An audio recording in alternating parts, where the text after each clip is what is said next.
Pour ce prochain épisode d'Atelier Curated, je vous emmène à la rencontre d'Antoine Arlaville, un designer parisien qui a sa marque éponyme. Suivez-moi.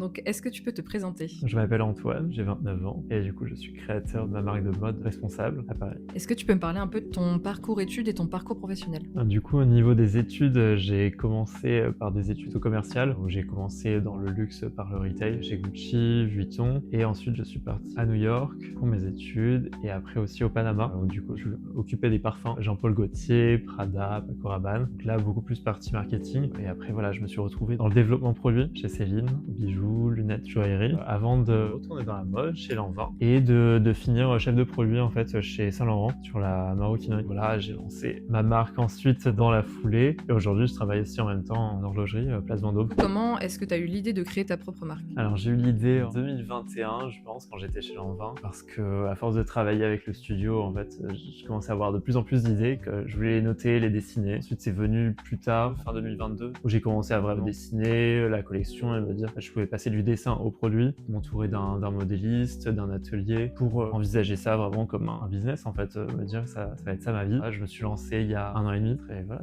ça reste une marque toute jeune. Est-ce que y a une identité particulière derrière du coup la marque Antoine Arlaville? Est-ce qu'il y a un ADN que tu pourrais nous décrire? Non, c'est vraiment un projet très personnel parce que quand je crée quoi que ce soit, j'ai envie de me dire ça j'ai envie de le porter et j'ai envie que ça reflète toujours une idée de liberté, que ce soit dans le choix des matières qui vont être hyper agréables à porter, comme la soie ou un petit peu transparente comme la dentelle, qui vont évoquer un mode de vie assez sensuel, assez parisien, sans définir en fait de barrières qui puissent être aussi androgynes. Je veux vraiment cette idée de liberté, de fluidité. Ça va être vraiment l'identité de la marque. J'ai aussi envie de créer vraiment des histoires, en créer des tableaux. Justement, c'est cool que tu m'aies parlé de la dentelle, de la soie, parce que j'aimerais en savoir plus sur l'endroit où tu fabriques et les autres matières que tu peux utiliser dans tes projets. Du coup, j'ai vraiment voulu ancrer la marque dans quelque chose de très local puisque tout est fabriqué à Paris à partir de tissus upcyclés qui viennent principalement de Nonasso, des maisons de luxe LVMH. Et j'ai souhaité travailler le tailleur notamment, un vêtement bijou avec des boutons qui vont être des perles baroques. J'ai aussi collaboré avec les ateliers L'Oignon, du coup au 19M pour faire le plissé non pantalon quilté. Et là, je suis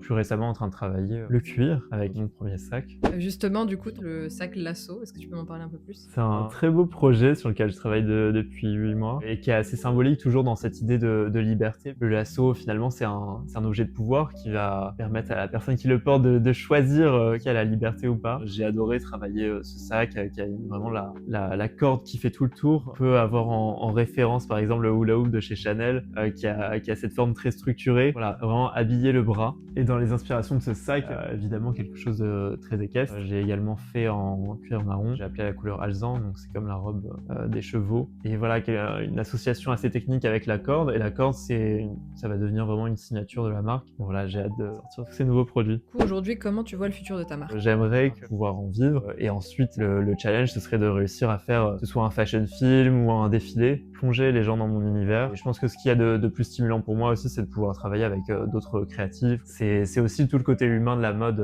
cet écosystème-là qui m'intéresse énormément. Et je crois que tu m'as parlé d'un pop-up. Tout à fait. Un pop-up un peu de Noël, week-end du 12 au 14, 125 avenue Victor Hugo. Ça sera noté sur la vidéo. Voilà. Et est-ce que du coup les gens pourront avoir l'occasion aussi de te rencontrer toi et pouvoir Tout aussi à fait. discuter de ta marque? Ouais, je serai sur place. Trop cool. Merci beaucoup. Merci.